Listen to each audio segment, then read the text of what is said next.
रात के तकरीबन 11 बजे थे। चारों तरफ घना जंगल, घनघोर अंधेरा और कोहरा छाया हुआ था। दूर दूर तक कोई नहीं था, लेकिन ये शख्स जिसका नाम नवीन था, तुम्बाड़ में हस्तर के मंदिर के सामने खड़ा था। वही मंदिर जिसके बारे में आप आज तक सुनते आए हैं। हस्तर एक ऐसा देवता है जिसने अपनी ही माँ की मूर्ति की देवी का सारा खजाना हथिया लिया था। देवताओं ने उसको खत्म करने का निश्चय कर लिया था, लेकिन उसकी माँ पूर्ति की देवी ने उसको बचा लिया। लेकिन ये तय हुआ था कि हस्तर को कभी देवताओं की तरह नहीं पूजा जाएगा। बाद में तुम्बाड़ के लोगों ने अपने लालच के लिए यहाँ हस्तर का मंदिर बनवाया।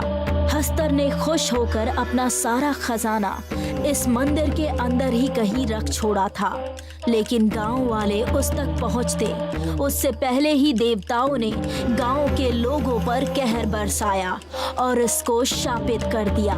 उसके बाद जो भी इस मंदिर के अंदर जाता वो वापस नहीं आता था।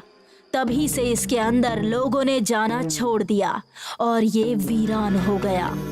ये सब पता होने के बावजूद नवीन आखिर इस मंदिर के सामने क्यों खड़ा था?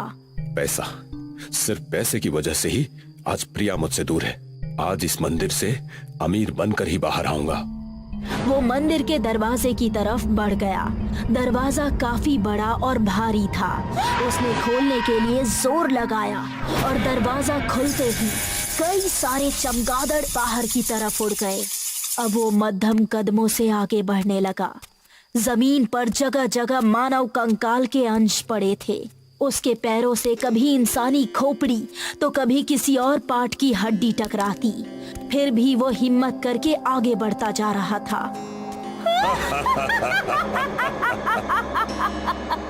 ये तो समझो गया, नहीं बचने वाला।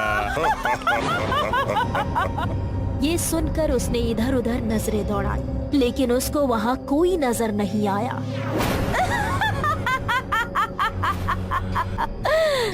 यहाँ आओ नवीन, सुनकर वो चौंक पड़ा।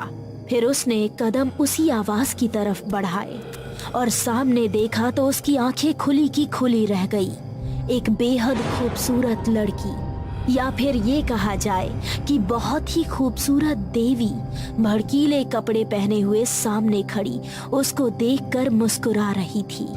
नवीन की हिम्मत न हुई कि वो उसके करीब जाए। रुक क्यों गए नवीन? मेरे पास आओ, तुम्हें जो भी चाहिए वो तुम्हें जरूर मिलेगा। उसने नवीन की तरफ हाथ उठाया और अपनी बंद मुट्ठी खोली। उसमें रखा सोने का एक चमकता हुआ सिक्का देखकर नवीन की आंखें फट गई। देवी एक ही सेकंड में उसके करीब आ गई और उसने उसको कस के गले लगा लिया। नवीन के हाथ उसके बर्फ सी ठंडी कमर पर चल रहे थे और वो मदहोश हुआ जा रहा था।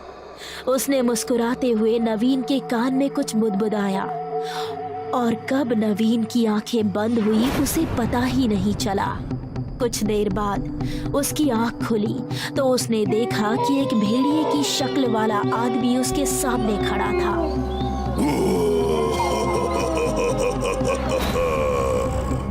नवीन की हिम्मत टूट गई। उसने एक कदम पीछे ही लिया था कि उस भेड़िए मानव ने उसको कंधे से पकड़ लिया और उसको घसीटने लगा। खून बह रहा था। अब नवीन को लगा ही था कि उसका आखिरी समय आ चुका है। तभी उस भेड़िए मानव ने उसको एक जगह लाकर पटक दिया। नवीन ने देखा तो वो हस्तर की मूर्ति के सामने था। उसने अपने हाथ जोड़े और बोला, हस्तर देव, मैं जिंदगी भर आपका भक्त बनकर रहूंगा। सिर्फ आप ही मेरे भगवान होंगे। कृपया मुझे अपने छिपे खजाने का रास्ता बताइए। फिर उसको याद आया, हस्तर की मूर्ति के सामने इस सिक्के को रखकर इस पर चाकू से हमला करना। उसने सिक्के को जमीन पर रखा और फिर उस पर चाकू गाड़ दिया और उस सिक्के के नीचे की जमीन फट पड़ी। वहाँ एक गड्ढा सा बन गया और उस गड्ढे के अंदर सोने चांदी के गहने जगमगा रहे थे।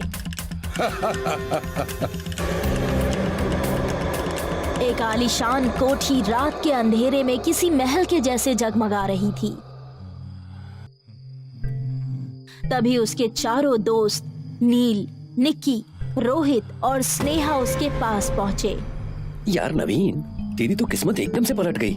ऐसा कौन सा खजाना हाथ लग गया तेरे? नवीन के ठीक पीछे वही देवी खड़ी थी जिसको नवीन के अलावा कोई नहीं देख सकता था। सब तुम्बाड़ से लाया हूँ, लेकिन तुम लोगों को मुझ पे भरोसा नहीं था ना। मेरे साथ जाने को भी कोई तैयार नहीं था, फिर अब क्यों पूछ रहे हो? नहीं यार, आज के जमाने में कोई भी इतनी जल्दी इन बातों पर कैसे यकीन कर सकता है। यार नवीन, अगर ऐसा है तो इस बार हम भी तेरे साथ चलते हैं। मैं अब वहाँ फिर से नहीं जाने वाला। तुम लोगों को सोना चाहिए तो तुम जा सकते हो। वहाँ जान का खतरा तो नहीं है ना? बिना जोखिम उठाए तो खजाना बिल्कुल नहीं मिलने वाला। अगर डरते हो तो भूल जाओ, जो जिंदगी जी रहे हो जीते रहो। ओके यार, हमारी हिम्मत हुई तो जरूर जाएंगे, लेकिन तू प्रिया के बारे में तो बता। उसकी फैमिली ने तुझे मिडिल क्लास होने की वजह से ठुकरा दिया था ना। सुनकर नवीन के चेहरे पर रहस्यमयी मुस्कान आ गई और उसके पीछे खड़ी उस देवी ने उसके कान में कुछ कहा। मुझे अब किसी के पास जाने की जरूरत नहीं है, वो खुद मेरे पास आएगी। उसके दोस्तों ने ये समझ लिया था कि पैसा आने के बाद नवीन के स्वभाव में कुछ बदलाव आ चुका है। थोड़ी देर बाद वो लोग वहाँ से निकल गए। आज तो काफी लेट हो गया। कल रात हम सभी तुम्बाड़ के लिए निकलेंगे। सुनकर सभी खुश हो गए।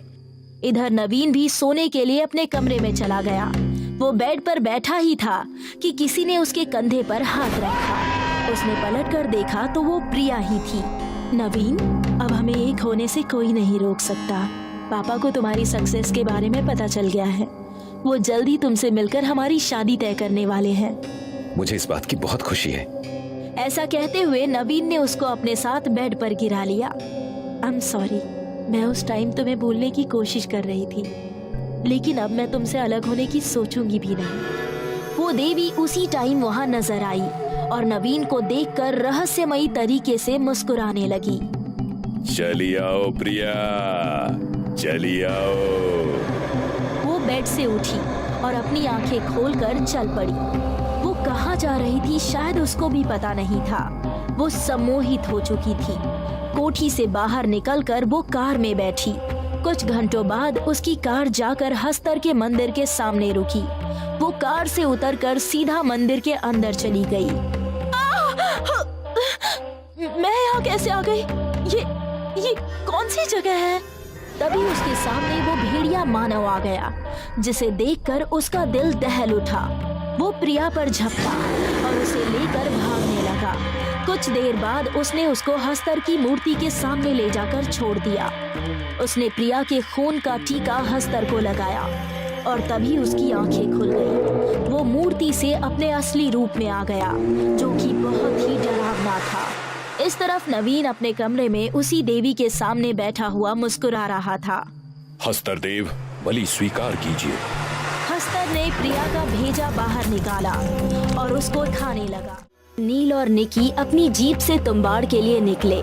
जीप एक चौराहे पर पहुंची, जहां पर रोहित और स्नेहा तैयार खड़े थे और वो दोनों भी जीप में बैठ गए।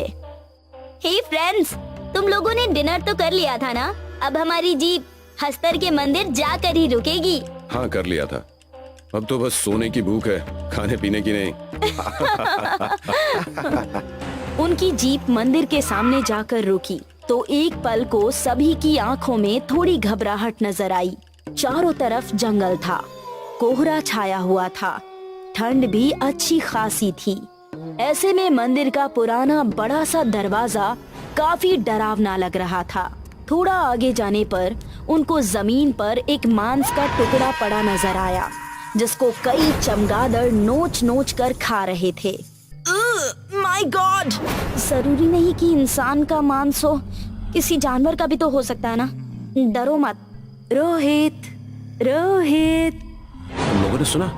कोई लड़की मुझे पुकार रही है। रोहित, मुझे सिर्फ तुम ही सुन सकते हो, क्योंकि मैं चाहती हूँ कि ये सारा खजाना तुम अकेले लेकर जाओ। मेरी आवाज की तरफ चले आओ। ये सुनकर रोहित के दिल में लालच आ गया। तुम लोग आगे चलो, मैं अभी आता हूँ। Nature's call. ठीक है, जाओ। रोहित उस आवाज के पीछे पीछे चलने लगा। कुछ देर बाद वो एक टिले के पास पहुंचा। कौन हो तुम? सामने आओ। मेरे पास आओ रोहित। उसको देखते ही रोहित के कदम उसकी तरफ बढ़ने लगे। रोहित ने देखा कि सामने दीवार के पास एक दरवाजा बन चुका है। जाओ रोहित, बेशकीमती खजाना तुम्हारा इंतजार कर रहा है। रोहित उस दरवाजे से अंदर चला गया और जैसे ही उसने जमीन पर पड़ा सोना और हीरे जवाहरात देखे, वाह, मैं अमीर हो गया। यस! मुझे जल्दी से इसको कलेक्ट कर लेना चाहिए। उसने अपने कंधे से बैग उतारा और जल्दी जल्दी उसके अंदर सारा खजाना भरने लगा। बैग भरने के बाद वो जैसे ही बाहर जाने के लिए मुड़ा तो दरवाजा गायब हो गया। ये दरवाजा कहाँ गया? मैं बाहर कैसे जाऊंगा?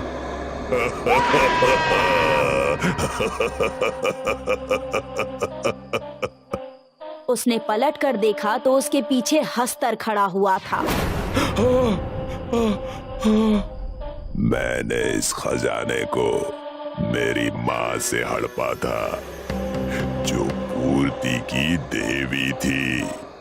16,000 देवी देवताओं को जन्म देने वाली जननी। और तुझे लगा कि तू इतनी आसानी से इसको यहाँ से ले जाएगा? मुझे कुछ नहीं चाहिए, मुझे बस यहाँ से जाने दो।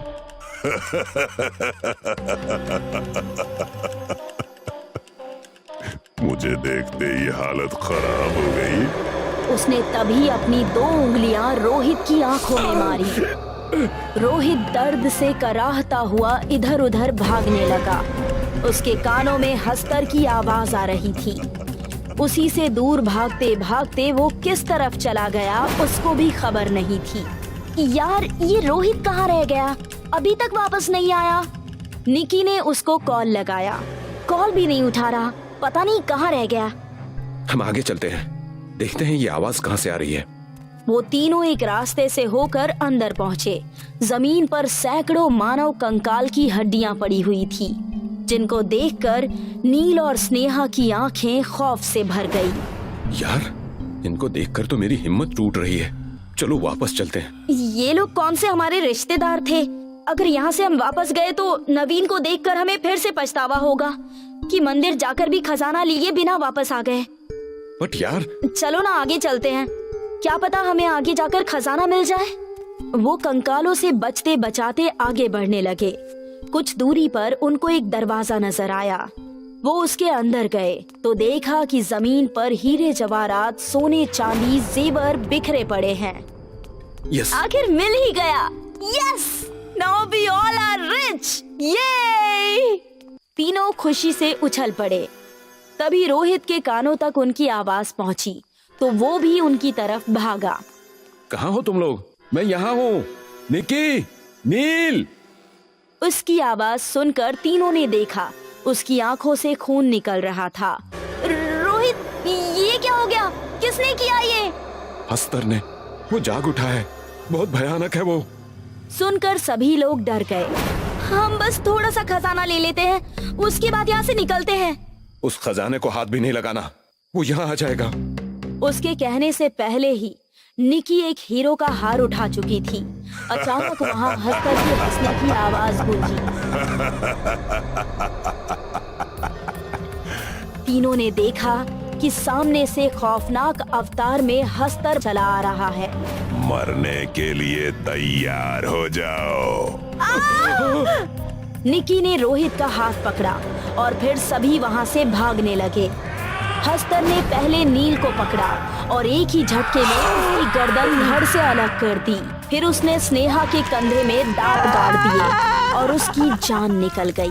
आखिर में उसने रोहित का हाथ पकड़कर खींचा तो निक्की का सर दीवार से टकरा गया और वो वहीं बेहोश हो गई। उसने रोहित को भी खत्म कर दिया और फिर निक्की की तरफ बढ़ा।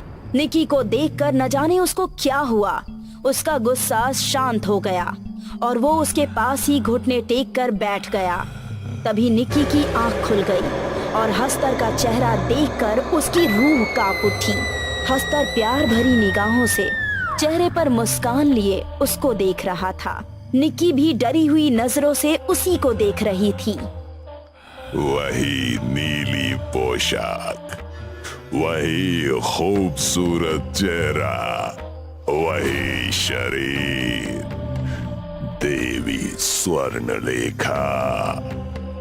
ऐसा कहते हुए उसने निक्की के गाल पर अपना हाथ फेरा।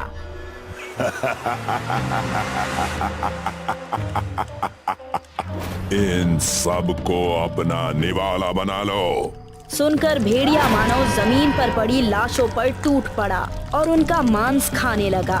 हस्तर ने निक्की को गोद में उठाया और उसको सामने बनी सुरंग के अंदर ले गया। वहाँ एक टीले के ऊपर पहले से ही एक लड़की का कंकाल रखा हुआ था, जिसने नीले रंग के कपड़े पहने हुए थे। हस्तर ने निक्की को उसके बराबर में लिटा दिया और उसे देख निक्की के मुंह से चीख निकल पड़ी। निक्की के एक तरफ वो सड़ी गली लाश पड़ी थी, जिसके अंदर से बहुत ही बुरी बदबू आ रही थी।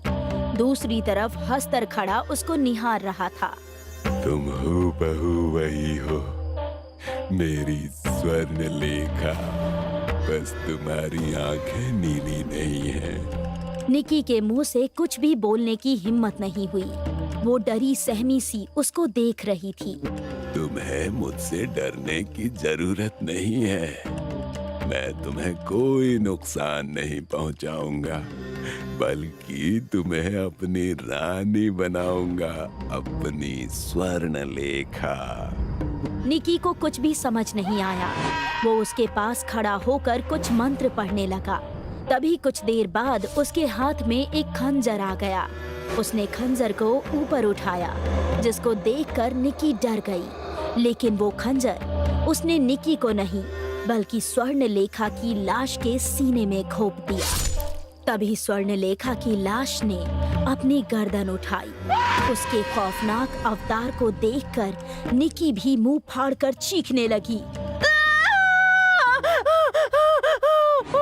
तभी हस्तर ने जोर जोर से कोई मंत्र पढ़ना शुरू किया और उसके बाद उस लाश के मुंह से एक साया निकलकर निक्की के मुंह से होता हुआ उसके शरीर में चला गया। एक जोरदार चीख के साथ निक्की बेहोश होकर शांत हो गई। उसके बाद वो लाश देखते ही देखते सड़ गल कर खत्म हो गई और निक्की ने जैसे ही आंख खोली, उसकी आंखें नीली हो चुकी थी। मेरी जान वापस आ गई। अगली रात नवीन देवी के साथ बेडरूम में था। दोनों एक दूसरे में खोए हुए थे। नवीन के हाथ देवी के कमर पर बेतहाशा चल रहे थे। नवीन, मेरे भक्त, कहाँ हो? ये सुनते ही नवीन की आंखें बड़ी हो गई और वो इधर उधर देखने लगा।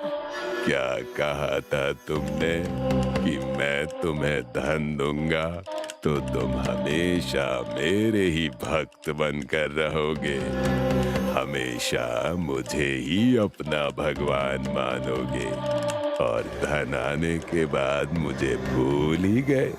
नहीं नहीं हस्तर महाराज, आप मेरे भगवान हैं और हमेशा रहेंगे। आप शायद भूल रहे हैं कि मैंने आपको जिंदा करने के लिए अपने प्यार तक की कुर्बानी दे दी। वो सब तुमने खजाना पाने के लिए किया था। ऐसा नहीं है हस्तर महाराज, मैं कल ही आपके दर्शन के लिए मंदिर आऊंगा, या आप जहाँ कहें वहाँ जाकर आपकी उपासना करूंगा। कल रात मैं अपनी शक्तियों को बढ़ाने के लिए नर्क का दरवाजा खोलने वाला हूँ। एक मांगलिक कन्या के सर की भेंट देकर मैं उसको खोल दूंगा, लेकिन वहां से शक्तियां हासिल करने का काम सिर्फ मेरे पहले भक्त के द्वारा ही किया जा सकता है। तुम कल ही मेरे पास आओ और इस क्रिया को पूरा करो। जैसा आप कहें मेरे भगवान। कल रात ठीक 11 बजे। अगली रात 11 बजे के पहले वो वहाँ पहुँच गया। नवीन ने निक्की को नए अवतार में देखा तो वो चौंक पड़ा। निक्की, तुम जिंदा हो? अगर मैं स्वर्णलेखा जैसी नहीं दिखती तो वो मुझे भी मार देता, लेकिन अब मैं सिर्फ निक्की नहीं, स्वर्णलेखा हूँ। हस्तर की खास प्रेमिका। तभी वहाँ हस्तर अपने भेड़िए मानव के साथ आता हुआ। एक लड़की उसके साथ थी जिसके हाथ और पैर रस्सी से बंधे हुए थे। हस्तर ने अपने हाथों से जमीन पर एक बड़ा गोल घेरा बनाया और बोला, शैतानों के देवता, मेरी ओर से मांगलिक लड़की की ये बलि स्वीकार कीजिए और नरक के दरवाजे को खोल दीजिए। उसके बाद आगे की साधना मेरे भक्त के द्वारा की जाएगी। ऐसा कहते ही उसके हाथ में एक खंजर आ गया और उसने एक मंत्र पढ़ा और उस लड़की की गर्दन खंजर के एक ही वार से धड़ से अलग कर दी। वो गर्दन उस गोल घेरे के अंदर जाकर गिरी और तभी वहाँ की जमीन फट पड़ी और एक बड़ा सा 10 फीट का गड्ढा वहाँ बन गया। गड्ढा बहुत ही गहरा था। उसके अंदर आग सुलगती हुई नजर आ रही थी। यही था नर्क का दरवाजा। उसके अंदर से अजीबोगरीब चीखने की आवाजें आ रही थी। हस्तर खुश होते हुए नवीन से बोला, नरक का दरवाजा खुल गया है। नवीन, अपनी आंखें बंद करके वही मंत्र दोहराते रहो जो तुमने खजाने को हासिल करते समय पढ़ा था। लेकिन आंखें बंद करके क्यों? मैंने जो कहा उसका पालन करो। तुम मेरे भक्त हो। नवीन को आंखें बंद करके मंत्र पढ़ने की बात अजीब लग रही थी। फिर भी उसने अपनी आंखें बंद की और मंत्र पढ़ने लगा। हस्तर ने खंजर उठाया। हे शैतानों के देव, मैं मेरे पहले भक्त की बलि आपको चढ़ा रहा हूँ। इस नर्क के दरवाजे से शैतानी शक्तियों का रास्ता मेरे लिए खोल दो। वो नवीन पर हमला करने ही वाला था कि नवीन ने आंखें खोल ली और हस्तर के वार से वो बच गया। हस्तर उस पर झपटा और दोनों में हाथापाई शुरू हो गई। निकी ये सब बड़ी गौर से देख रही थी। उसकी नीली आंखों में गुस्सा नजर आ रहा था। उसने तभी मौका देखकर हस्तर और नवीन दोनों को धक्का दे दिया। दोनों ही गड्ढे के किनारे पर लटक गए। नीचे देखने पर आग ही आग नजर आ रही थी और अजीब तरह की चीख पुकार सुनाई दे रही थी। स्वर्णलेखा, तुम क्या देख रही हो? मुझे बचाओ। देवी, मुझे बचाओ, नहीं तो मैं नर्क के अंदर चला जाऊंगा। देवी नवीन को बचाने के लिए उस तरफ बढ़ ही रही थी कि भेड़िया मानव ने उस पर हमला करके उसको भी गड्ढे के अंदर फेंक दिया। तुम दोनों की असली जगह नर्क ही है। जाओ और इसकी आग में समा जाओ। ऐसा कहकर उसने अपना मुंह खोला और बहुत जोर से चिल्लाई। नवीन और हस्तर अपने हाथ हटाते तो गिर जाते, इसलिए वो सिर्फ चिल्लाते रहे। जब दोनों के कानों और आंखों से खून आने लगा और उनको आवाज बर्दाश्त नहीं हुई तो उन्होंने अपने हाथ हटाकर अपने कानों पर रखे। तभी वो दोनों नरक की उस आग में गिरने लगे। दोनों की एक आखिरी चीख उस गड्ढे से बाहर आई और फिर सब कुछ शांत हो गया। नरक का दरवाजा बंद हो गया। अब हस्तर के मंदिर के अंदर वो मानव, भेड़िया और सिर्फ निकी खड़े हुए थे। आज से हस्तर की जगह मैं यहाँ की देवी हूँ। तुम उसी तरह खजाने की रक्षा करना जैसे आज तक करते आए हो। ये सुनकर भेड़िए मानव ने हाँ में सिर हिला दिया और निकी मुस्कुराने लगी।